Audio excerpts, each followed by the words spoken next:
আপুনি মোক গৰম পানী ঢালি দিব দৰকাৰ পৰিলে ঢালি দিম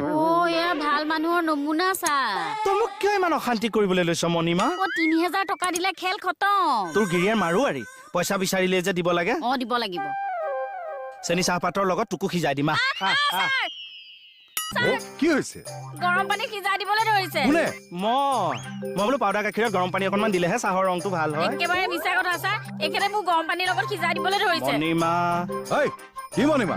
হে মই মৰমত মাতিছো ঠিকেই ধৰিছিলো আপুনি যে ভিতৰত কিবা এটা গণ্ডগোল কৰি আছে একো কোৱা নাই তাৰ সেই ভুজিয়া টেমাকেইটা ঢুকি পোৱা নাই মই অকণমান তলফালৰ পৰা মিছা কথা ছাৰ মই আচাৰৰ ব্যৱসায়টোৰ কাৰণে টকা ৩,০০০ বিচাৰিছো তেখেতে আকৌ মোৰ মূৰটো চেপেটা কৰি দিবলৈ ধৰিছে আৰু গৰম পানীত সিজাই দিবলৈ ধৰিছে মণিমা তুমি নিজৰ স্বামীক তোমাৰ একদম মনে মনে থাকক টকা ৩,০০০ দিলে কি হ'ব দুদিন আগত 5 এটা দিছো আৰু 3 এটা দিলেই যেনিবা কিবা হ'ব বৌয়ে কামতহে বিচাৰিছে